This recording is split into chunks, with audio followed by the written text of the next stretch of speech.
बऱ्याच दिवसानंतर मी पत्रकार परिषद घेतलेली आहे. देशपातळीवरचे काही विषय, राज्यातले विषय आणि जिल्ह्यातल्या विषयावर आपल्याशी बोलावं या हेतूनेच आजची पत्रकार परिषद आहे. कोणत्याही याच्यामध्ये राजकारण नाहीये आणि निवडणुकाही नाहीये. पहिलं म्हणजे आपल्याला सांगायला आनंद होतोय, सिंधुदुर्ग जिल्ह्यात 11 मे रोजी मी गोवर्धन गोशाळा सुरू करतोय. त्याचं उद्घाटन माननीय राज्याचे मुख्यमंत्री श्री देवेंद्र फडणवीस यांच्या हस्ते 11:30 वाजता करणार आहे. त्यांनी आमंत्रण स्वीकारलं आणि येणारही आहे. आपल्या सर्वांनाही आमंत्रण आजच देतो. 11ला जरी उद्घाटन ठेवलेलं असलं तर आपल्या सर्वांना 8 तारीखला पत्रकारांनी 12 वाजता इथे प्रेसही होईल आणि तुम्हाला अगोदर गर्दीत न पाहू नये, अगोदर 2 दिवस तुम्हाला दाखवण्याचा प्रयोजन करतोय मी. काय गर्दी तुम्ही घेणार, कुठं इकडे जाऊ, एवढं हे होणार नाही. तर त्यामुळे 8 तारीखला आपण 12च्या सुमारास तिथे भेटू. जेवण करून मग हे गोशाळेचं झालं. गोशाळेबद्दल तुम्ही 8 नंतर जे पाहाल, एक वेगळी गोशाळा आहे. मी या देशातल्या अगदी गुजरात पासून राजस्थान अनेक ठिकाणी गोशाळा पाहिल्या, त्यापेक्षा वेगळी गोशाळा आहे. आणि गोशाळा आणण्याचं कारण, आपल्या धर्मात, हिंदू धर्मात गाय पवित्र मानली जाते. गोमाता म्हणतो आपण. आणि गाय म्हणजे समृद्धी, असं बरेच लोक, आपण हिंदू जैन हे असं समजतात. अशी गाय आपण जिल्ह्यातल्या लोकांनी ठेवावी, पाळावी, तिची सेवा द्यावी, करावी.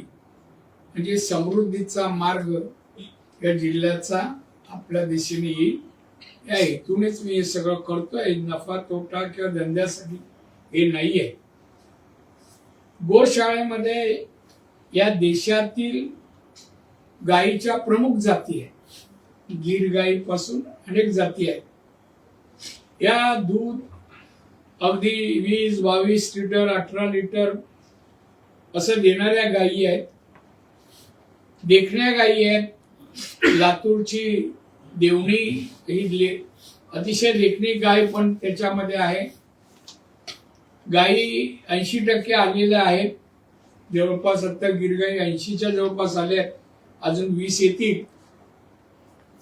आणि अशा विविध गायी त्या ठिकाणी ठेवल्या. तिथे माहिती दिली जाईल कुठली गाय किती लिटर दूध देते याची माहिती मिळेल. फॅट किती आहे ते पण माहिती सांगितलं जाईल. आणि एकंदर तुम्हाला माहिती आहे, आज गीर गायीच्या तुपाला 10,000 रुपये 1 किलोचा भाव आहे. 1 किलोचा भाव. हे का सांगतोय? इथल्या लोकांनी गाय पाळावी, दुधाचा व्यवसाय करावा. दुधापासून जे पदार्थ आहेत त्याला मागणी राज्यात, देशात आणि परराज्यात एक्सपोर्टही चांगल्या प्रकारे होईल. अशा प्रकारे या व्यवसायाकडे आपल्या लोकांनी वळावं. ग्रामीण भागामध्ये ग्रामीण अर्थव्यवस्था पाहिजे. आपण अनेक वर्ष प्रयत्न करतोय, पाहिजे तशी वाढत नाहीये. तर उद्या गाय पाळल्या, तुम्ही म्हणा पाळल्यानंतर दूध काय, दूध संकलनाची पण मी व्यवस्था करेन. दुधाचे पैसे ताबडतोब देण्याचा पण प्रयत्न करू. पण गाय पाळल्या पाहिजेत, निगा राखली पाहिजे आणि दूध आणि बाकीच्या गोष्टी केल्या. गाय पाळल्या म्हणजे शेण आहे. शेणाचं काय करायचं हे शेतकऱ्याचा प्रश्न येतो. या गोशाळेत शेण पण आम्ही घेणार. 5, आता रेट पण सांगतो, 5 रुपये किलो शेण घेणार, ज्याला आता काही मिळत नाही. गोमूत्रही घेणार देशी गाय, आपल्या स्थानिक गायीचं. आणि म्हणजे शेतकऱ्याला आर्थिक बाबतीत त्याच्या घरात कसे 4 पैसे जातील या दृष्टीने आम्ही खताची फॅक्टरी तिथे सुरू करणार आणि शेतकऱ्यांना राज्यात, देशात आणि परदेशातही एक्सपोर्ट करणार. माशी ते गेले. आता ते जे काय आम्हाला तो कारखाना जो उभारून देणार खताचा, कसं खत असावं, परदेशात मागणी कशी आहे, काय ते पण ग्रस्त आलेत, आमच्या जिल्ह्यातलेच आहेत. कारण खताचा कारखाना होईल, त्या ठिकाणी गॅस शेणापासून बनवण्यात येईल आणि रंगाची फॅक्टरी आतमध्ये असेल. आता जयपूरला रंगाची फॅक्टरी मी पाहून आलो, शेणापासून बनवतात. 180 रुपये ते 200 रुपये लिटर रंग विकतायत आणि सरकारी कार्यालयांना सध्या तो रंग दिला जातोय त्या वेळेचा. त्यामुळे या 3 प्रोडक्ट शेणापासून असतील, गोमूत्रापासून औषधं असतील, एकंदरीत गाय पाळल्यानंतर तिच्यापासून, तिच्या प्रत्येक गोष्टीपासून पैसा शेतकऱ्यांना कसा मिळेल, घरात जाईल, हे आमच्या प्रयत्न. याचं प्रबोधन तुमच्या माध्यमातून, पत्रकार माध्यमातून व्हावं म्हणून सर्वप्रथम मी आजची पत्रकार परिषद हेतून घेतलाय. पण राजकारण फार करते का, इतके लोक कसे विषयावर बोलतात. मला चांगला 35 वर्ष तेवढा अभ्यास आहे त्यांचा. उद्या गायचे तज्ञ आहेत म्हणून पण तुम्हाला बोलून प्रेस देतील आणि तुम्ही हेडलाईन करता, तुम्ही ब्रेकिंग न्यूज पण देता. त्यांचं म्हणण्याचं विद्वान आहे तिथे, फारच जिल्ह्यात विद्वान आहे. त्यांची नावं घेईन मी, मला काय फरक पडत नाही. पण आता गोशाळा या हेतूने उभारतोय. गोशाळेच्या बाजूला गोट फार्मिंग, शेळी मेंढी प्रकल्प पुरेसा नाही आणि म्हणून शेळ्याच्या जाती वेगवेगळ्या. आफ्रिकन जात आहे, बोर जाती. 40 ते 60 किलोपर्यंत वजन बकरीचं असतं. 40 ते 60 किलो. त्यामुळे उस्मानाबाद जात असेल, ग्वालियरची जात असेल, आपल्या देशातल्या आणि राज्यातल्या अनेक जाती पण तिथे आम्ही पाळणार. लोकांनी ते पाहावं. हे माझं प्रयोजन आहे. यातून मी चिकनचा व्यवसाय 82 पासून करतोय मुंबईत. आता भाऊ करतो म्हणजे आम्ही गल्ल्याला असतो. कापणारे वेगळे, हे वेगळे, सगळं करणारे वेगळे, आम्ही फक्त गल्ल्यात. कोंबडीवाला म्हणून काही लोक उल्लेख करतात ना, ते करप्शन करण्यापेक्षा धंदा केलेला बरा. बरं ना, कोविडच्या काळात औषधाला 15% औषधातून पैसे खाण्यापेक्षा धंदा बरा. जे खातात तुम्हाला माहिती आहे, म्हणजे मातोश्री बसून नाव आहे ते, त्या लिस्टमध्ये यांची इन्क्वायरी चालू आहे. त्यामुळे मला म्हणायचं आहे, आपल्या लोकांनी व्यवसाय करावा, पैसे मिळावे, मुलांना चांगलं शिकावं. त्यासाठी इथे मी इंजिनिअरिंग कॉलेज आहे, मेडिकल कॉलेज आहे, बाकीची कॉलेज आहेत. शैक्षणिक कालचं भाषणही माझं ऐकलं असेल, राजकीय मी केलं नाही. चांगलं दर्जेदार शिकवा मुलांना आणि चांगली मुलं मुली कर्तबगार तयार करा. कुठे हुद्द्यावर जाऊ दे. मी हात पण दाखवला कलेक्टरकडे. कलेक्टरची पोस्टिंग झाली का बंगला मिळतो, गाडी मिळते. अशा पदावर आपले लोक जायला पाहिजे. असं शिक्षण दर्जाचं द्यावं ही मला वाटतं. असं एवढ्या वर्ष राजकारण माझ्या एवढं सिनियर हे जे काय बोलतात एकही नाही जवळपास. कुठल्या विषयावर या मनाने बोला, तुमची हिंमत असेल कोणत्याही. तर बोलण्यापेक्षा म्हणा करा, तुम्ही करा काहीतरी प्रकल्प सुरू. तर म्हणून अशा दृष्टीनेच पोल्ट्री पण ती कशी असते, काय असते, बांधकामाला किती पैसे लागतात, एका कोंबडीला ठेवायला किती स्क्वेअर फीट जागा लागते, सगळ्याची माहिती मी तिथे देणार. म्हणजे एखाद्याला करायला पत्रकार का ना, मी एक पत्रकार मुंबईचा आमच्या इकडे स्थायिक झाला, नाव नाही सांगत. मला झालं इथे आता काय करू. बोललं पत्रकार तू चांगला पत्रकार आहे, मुंबई सिनियर होता, आला असते. मला पोएट्रीचा धंदा चांगला चालेल, मी माल द्यायला आणि घ्यायला घेणारा पण तुला देतो. चालू केलं त्यांनी गावात आपलं तेव्हा चांगले पैसे येतात.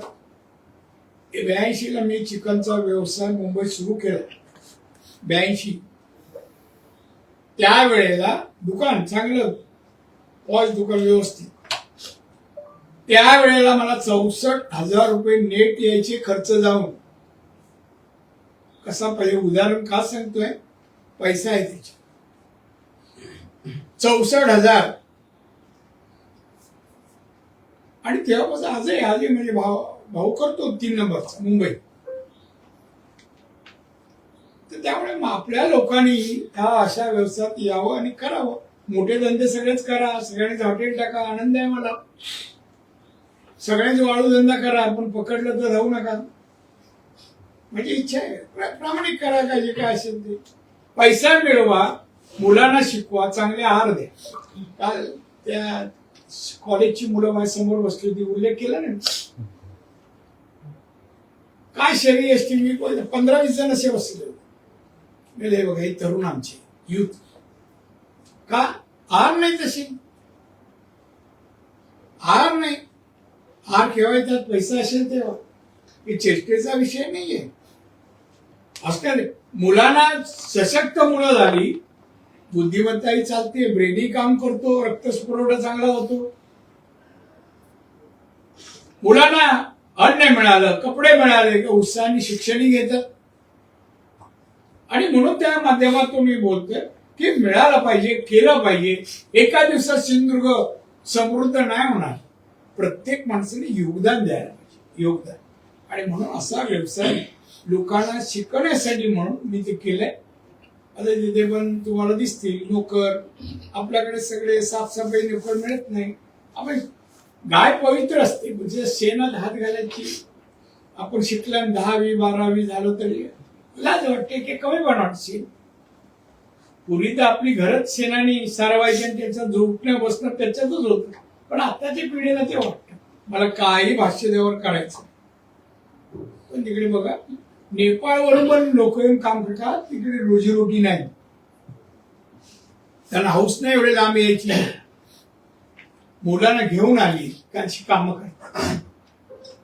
तर हे सगळं पहा आणि लिहा. मला वाटतं गायीच्या जातीवर तुम्हाला आनंद वाटेल अशा बघायला. गाय कशी दिसते, छोट्या पण येतात. 3 एवढ्या गायी पण मी तिथे ठेवल्या, 3 आहे. बघतोय अजून 2 नरमध्ये हैदराबादवरून येतात, वेळ लागतो. अशा रीतीने तुमच्या ज्ञानात भर पडेल आणि ती भर तुम्ही आमच्या शेतकऱ्या लोकांना पोचवाल. म्हणा पण उद्योगाला प्रेरणा मिळेल असं काहीतरी लिहावं. काही नाही, लोक निर्जीव आहे, उपाशी मिळाल. तर बघा आता तुम्ही बाहेर थांबायला पाहिजे, लोक भेटताना मला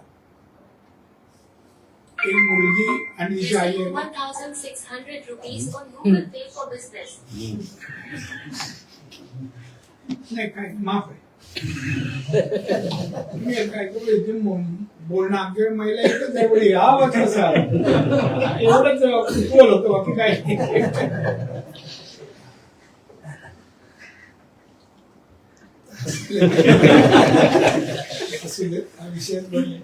गोशाळेत आपण 8 तारीखला सगळ्यांनी या, आणि 2 पत्रकार आले नसतील त्यांना पण घेऊन या. गोशाळेत करंजी. आता तुम्हाला कोणीच सांगेल. आता पोस्टर बिस्टर लागतील, सगळे आता सुरू होईल. मी कालच सांगून आलो ते लागतील. आणि काही अडचण आली तर आमचे प्रांतचे पत्रकार आहेत, बोल ऍड्रेस करंजी. एक देश पातळीवरचा विषय आपण तो थोडं पण त्याच्यावर बोललं पाहिजे. वलनामामध्ये जी घटना काश्मीरमध्ये घडली, अतिशय दुर्दैवी घटना आहे, चीड येणारी आहे. आपल्या म्हणजे नागरिक म्हणा, पण आपल्याच घरचे असतील असं समजूया. तू हिंदू आहे म्हणून गोळ्या घातल्या, क्रूरपणे गोळ्या घातल्या. देशातील सगळ्या लोकांनी या घटनेचा तीव्र निषेध केला. सगळ्या सत्तारूढ, विरोधक तर पीएमनी बोलवलेल्या मिटिंगला विरोधकांनी पण तुम्ही जे कराल त्यासाठी आमचं समर्थन आहे. त्यांना मी धन्यवाद देईल सगळ्या विरोधकांना. ही घटनाचं समर्थन कुठे होऊ नये असं मला वाटतं. पण आजच मला ही बातमी खरी खोटी मगाशी विचारत होतो. देशाला मूर्ख बनवू नका. पाकिस्तानचे पाणी बंद करणे शक्य आहे का, शंकराचार्यांचा सवाल. खरंच बातमी आहे असं बोलले का? तर एका वृत्तपत्रावरून मी त्यावर बोलणं कितपत योग्य हा प्रश्न आहे. नाही, ह्या बाकी बातम्या नव्हत्या त्यांना, त्यामुळे ही त्यांना ह्या वृत्तपत्राला पोषक वाटले. नाही नाही, तुम्ही सांगा ना, हा का नाही, कोणाला माहिती आहे का ही बातमी? रत्नागिरी टाइम्सचा कोण आहे का? नाही ना, त्याने सांगावं मला, मी काय याचा प्रश्न. ही बातमी खरंच बोलले युट्यूबला आहे, पण युट्यूब किती विश्वास आहे? नाही हेच त्यांचंच आहे, त्याच्यात ते बोललेले आहे. नाही, मला एवढंच म्हणायचं याचं, मी आदर करतो आमच्या सर्व शंकराचार्यांचा, धर्मगुरू आहेत आमचे. देश आणि देशातली जनता आणि देशाच्या प्रमुखांनी, पंतप्रधानांनी सुरक्षा देशाची जनतेची संबंधी कोणताही निर्णय केला त्यावर भाष्य करू नये यांनी, असं माझं ठाम मत. भाष्य करू नये. तुम्ही देशापेक्षा मोठे नाही आणि देशाच्या जनतेपेक्षाही मोठे नाही. त्यामुळे आम्ही आदर करतो शंकराचार्य म्हणून, पण या विषयावर सरकारच्या देशहिताच्या आणि जनहिताच्या घेतलेल्या निर्णयावर, देशाच्या संरक्षणात घेतलेल्या निर्णयावर भाष्य करू नये असं माझं ठाम मत आहे. हा तुमचा अधिकार तुम्हाला दिलेला नाही, घटनेने पण नाही, एवढंच म्हणेन. नंतर पुढे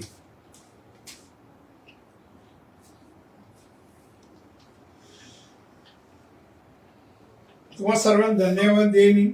2 निवडणूक, लोकसभा, विधानसभा, तुमचं चांगलं सहकार्य मिळालं.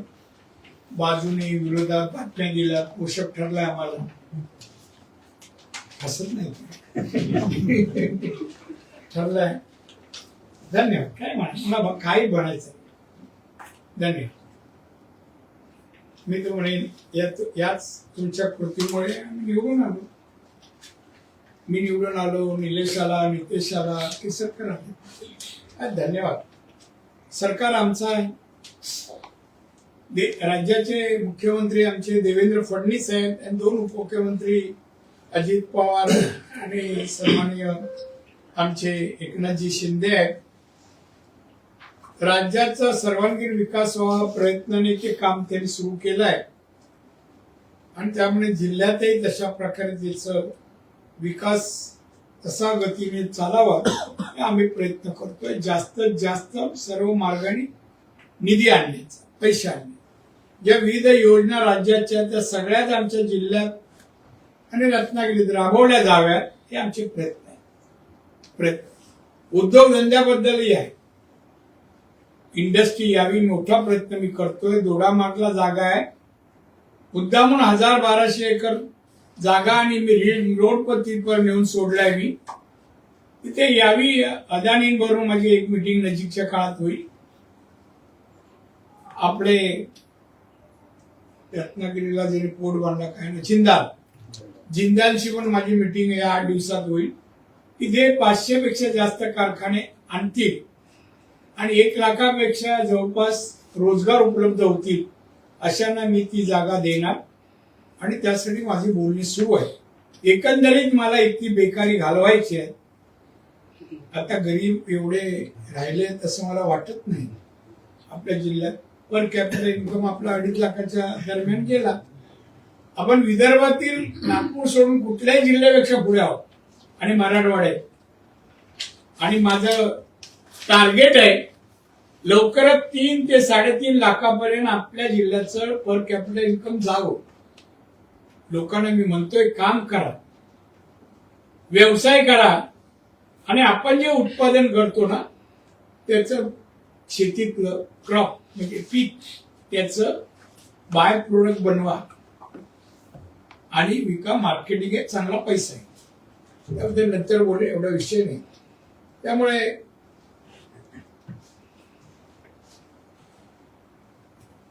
आमचं सरकार त्या दृष्टीने काम करतायत आणि अतिशय तुमच्याही काही सूचना विकासासंबंधी जर असतील तर आपण त्या द्याव्यात असं मला वाटतं.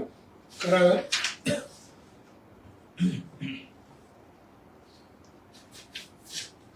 त्या सूचनेचा विचार करून कधी भेटा तुम्ही सांगा मला या विषयावर.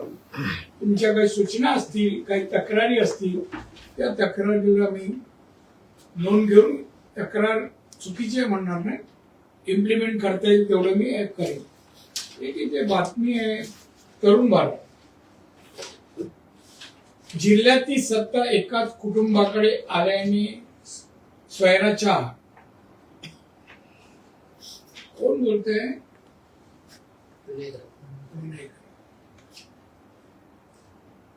परवा माझ्या विमानात काय बरोबर आले, बाजूला एकच रो होत, काय बोलले नाही.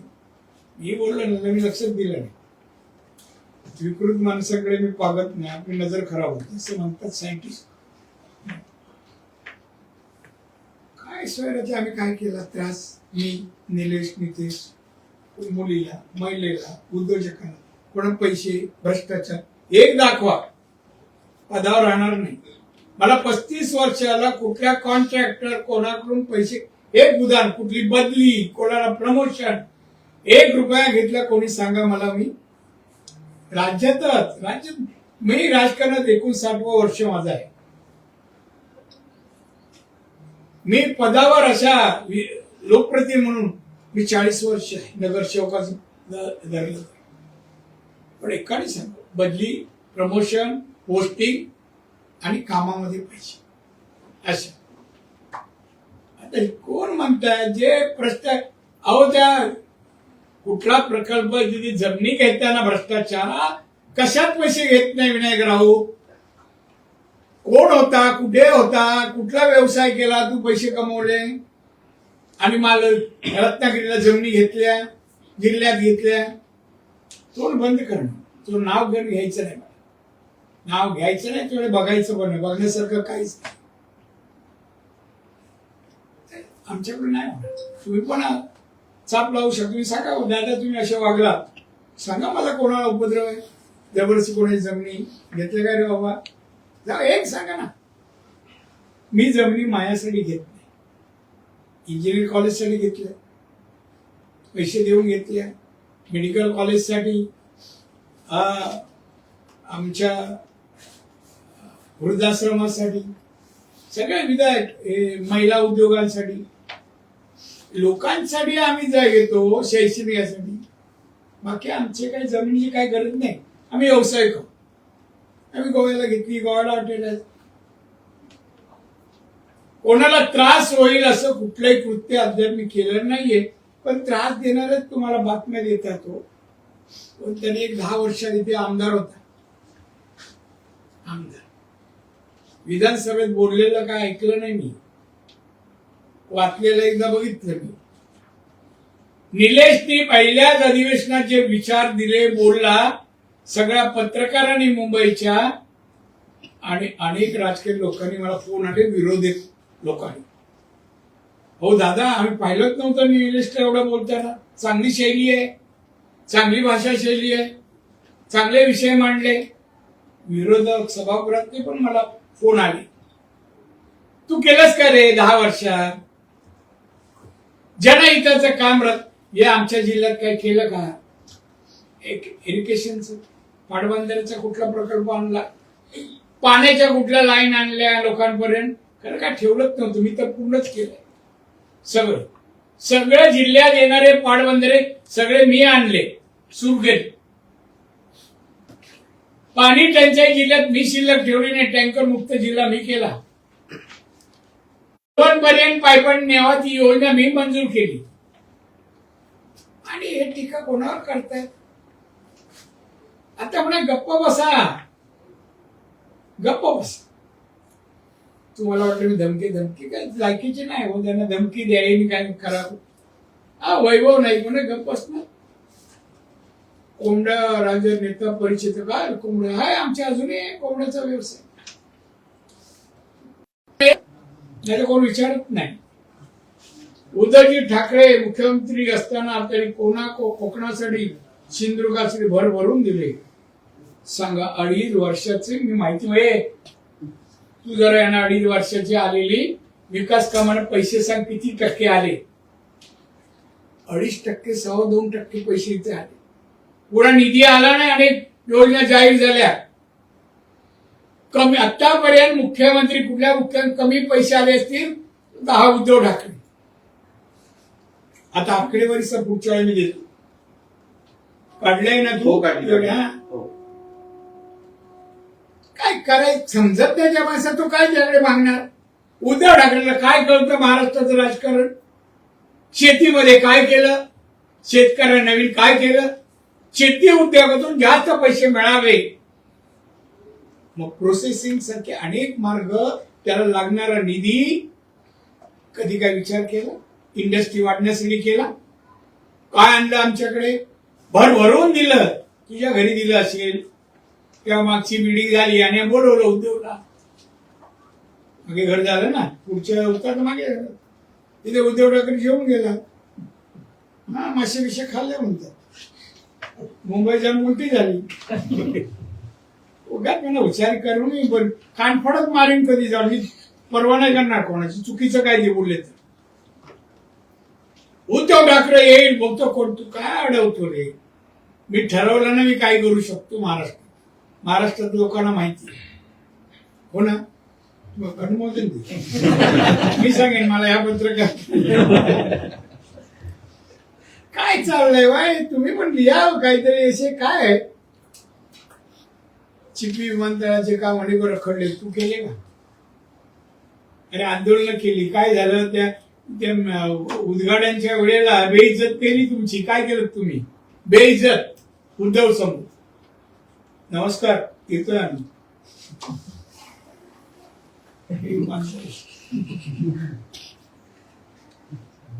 कॅमेरा चालू आहे.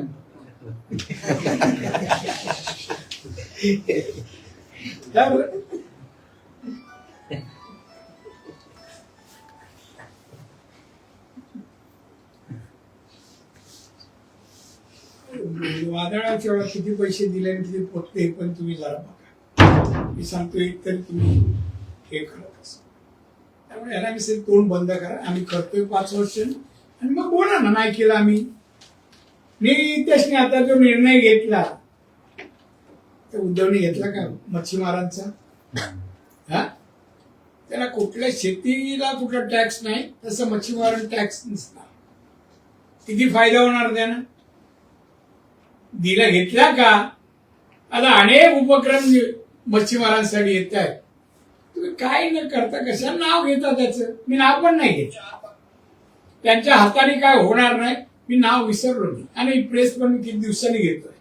आता विचार करतो मुंबईला घ्यायची.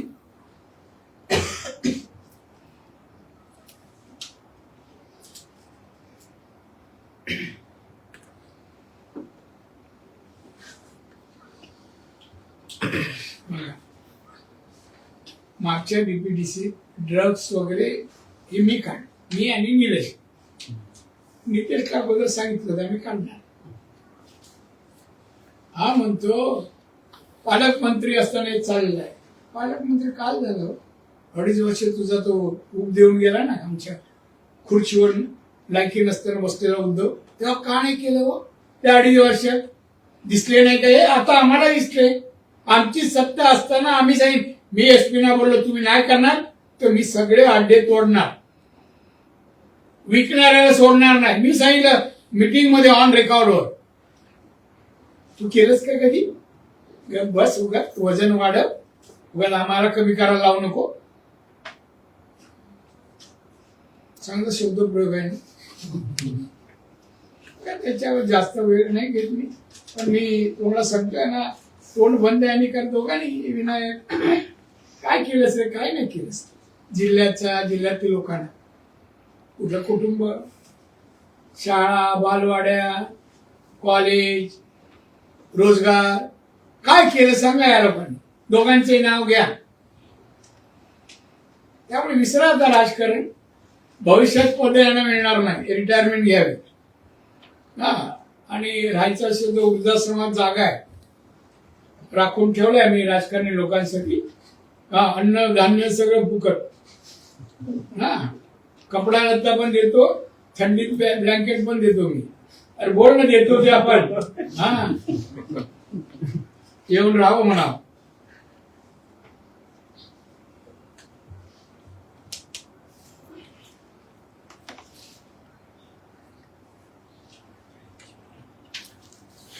जी मतं मिळाली नाही ती चुकून मिळाली.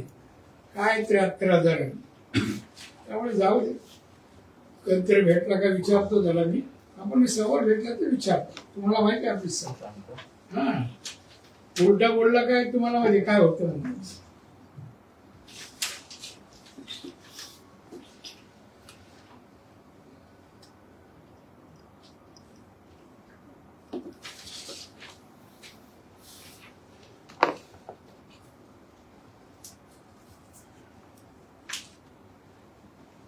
झाले विषय आपले. तेव्हा आपण आता 8 तारखेला भेटूया गिरगाईबद्दल. आणि त्यानंतर दुसराही काही उपक्रम सुरू जेव्हा लवकर जिल्ह्यातील लोकांसाठी मी उद्योगात धंद्याबद्दल लवकर ती गोष्टाकडे माझं बोलणं झाल्यानंतर. पण एकंदरीत मी सांगितलंय जो संकल्प केलाय तो जिल्ह्यातल्या लोकांसाठी.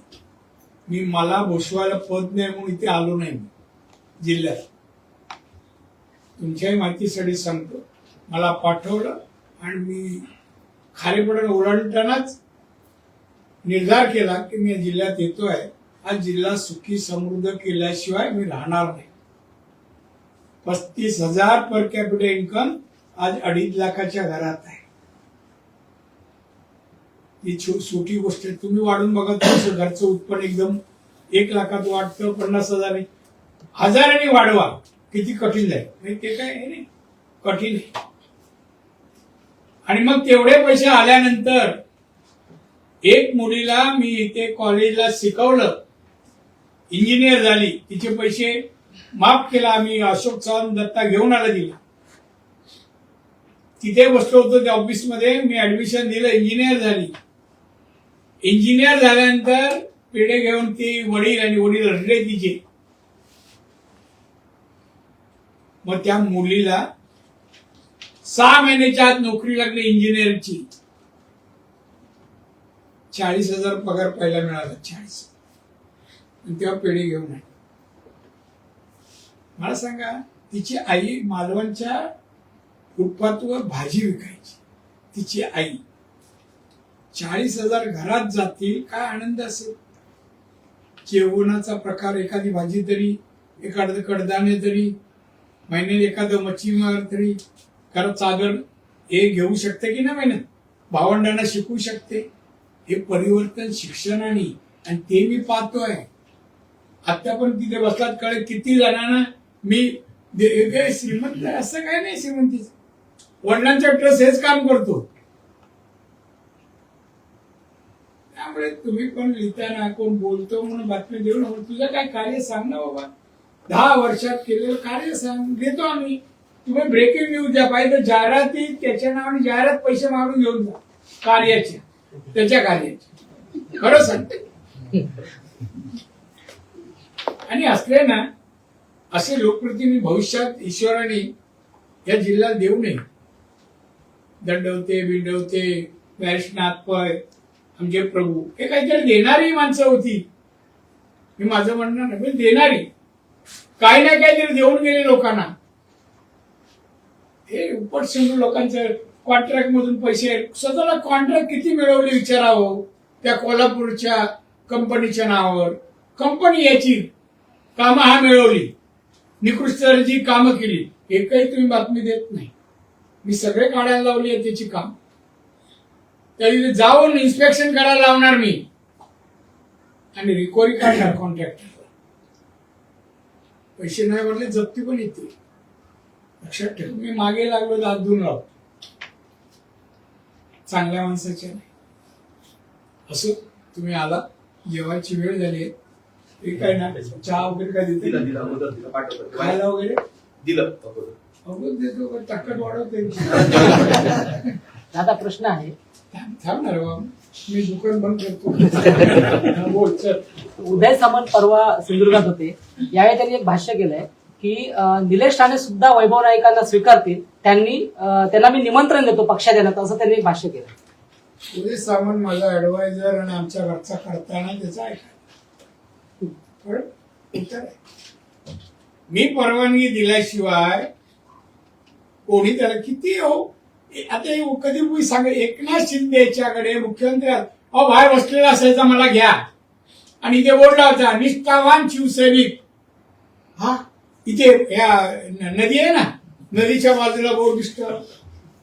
मला उलट एकनाथ बोलत दादा बघा ना तो वैभव बसलाय. मी नाही तर बाकी सगळ्यांना गेले नाही करणार. मला तो केवढा आहे. मला 59 वर्ष राजकारणात झालं आणि मायाबद्दल काय बोलतो तू लायकी आहे तुझी. तुझ्याबद्दल कधीही मी अजून वाईट विचार केला नाही. अजून काय काही बोलायचं उत्तर मिळालं. अजून शिवसेनेच्या फेसबुक पेजवरती एक पोस्ट टाकण्यात आली आहे. शिवसेना उद्धव बाळासाहेब ठाकरे पक्षाच्या वतीने वेळ आली आहे एकत्र येण्याची. मुंबई आणि महाराष्ट्रासाठी शिवसैनिक तयार आहे मराठी अस्मितेच्या रक्षणासाठी. कोण एकत्र राज आणि उद्धव राज. काय आहे का तू बोललास का तू याच्यामध्ये आहे का कोण एकत्र कोणाला आव्हान केलं आणि देणारी कोणाचं आहे ते दुकान त्यांचीच माणसं. बरं तुम्ही मला सांगा मी त्याच्यावर अजून भाष्य केलं. मला बरेच पत्रकार येऊन गेले घरी. मला भाष्य करायचं. अरे 2 भाऊ एकत्र आम्हाला नको आहे का. या आता ते राजकारणात जे सक्रिय आहेत आणि आता राजकारणात संपलेल्या व्यक्तींनी एकत्र येऊन काय होणार. काय आहे आता त्यांच्याकडे 20 झाले आमदार. पुढच्या वेळा 5 नसणार.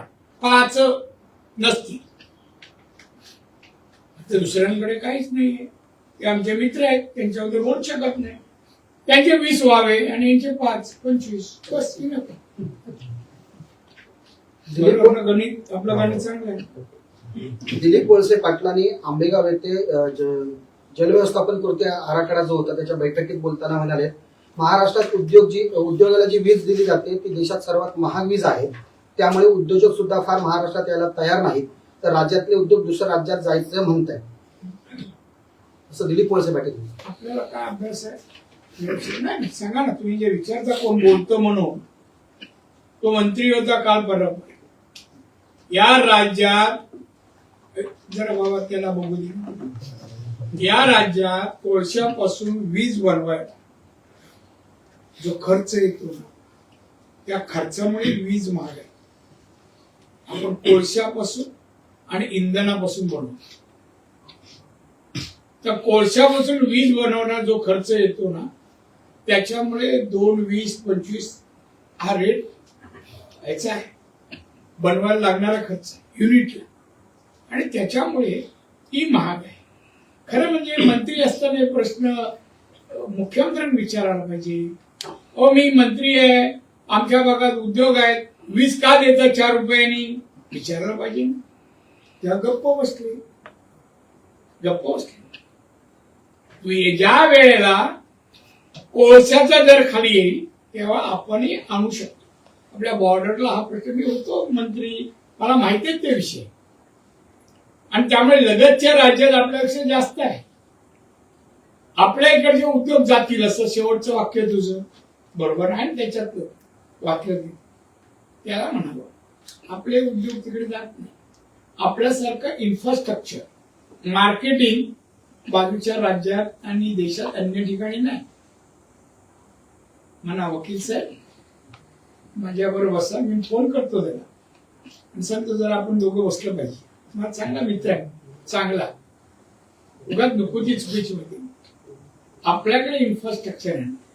आपल्याकडे जमिनीचे भाव जास्त का हो स्क्वेअर फीट जसे गोव्याला पडले.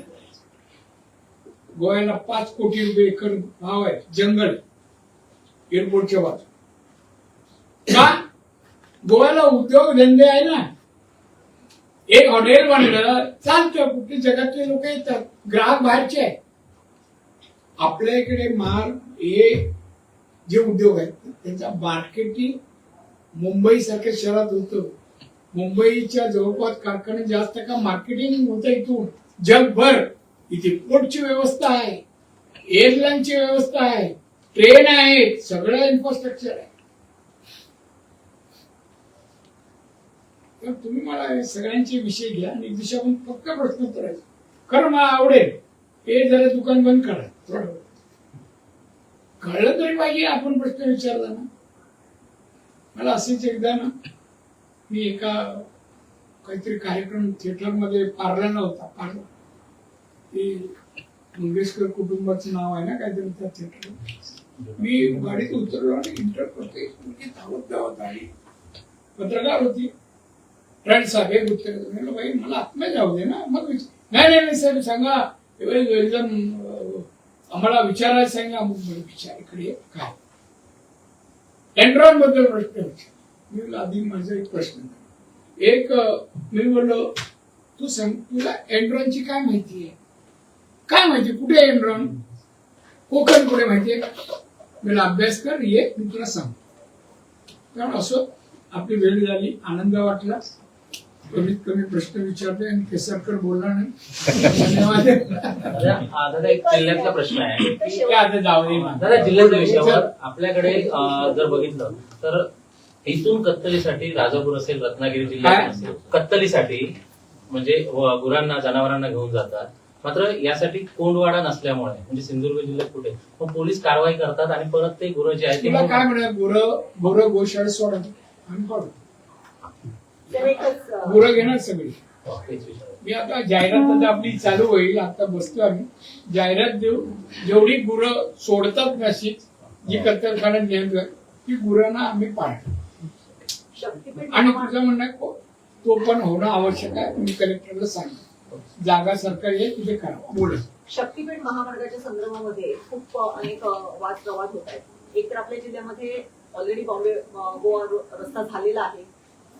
सागरी महामार्ग आहे. ग्रीनफील्ड महामार्ग सुद्धा होऊ घातलेला आहे आणि त्यामध्ये मग पुन्हा शक्तीपीठ महामार्गाचे जे काही प्रयोजन मी आताच मला तो विषय कळला. बाहेर बरेच लोक आले ज्यांची जमीन जाते ती. मी तुम्हाला सांगेन पुढच्या वेळेला मी आता 2 दिवसांनीच येतो 1 तारीखला. तर मी त्यावेळेला कलेक्टरला बसून आमच्या लोकांच्या जमिनी जात असेल तर आम्हाला रस्त्याचा फायदा आहे का याचा विचार करूनच परवानगी देऊ. मी सांगितलं नाही आम्हाला गरज नाही. तुम्ही उद्ध्वस्त करा. ऍडजस्टमेंट करत असाल जाईल ठीक आहे. एखादा रस्ता व्हावा चांगली गोष्ट आहे. पण नाही लोकांचे संसार उद्ध्वस्त करून नाही. अजून रेल्वेचे पैसे मिळाले नाही. नुसतं रस्ता हे म्हणजे संसार उद्ध्वस्त नाही. ज्या मार्गावरून ते येणार आहे तो सगळा आपला जो आहे तो टायगर कॉरिडॉर आहे किंवा जैवविविधतेने नटलेला असा भाग आहे.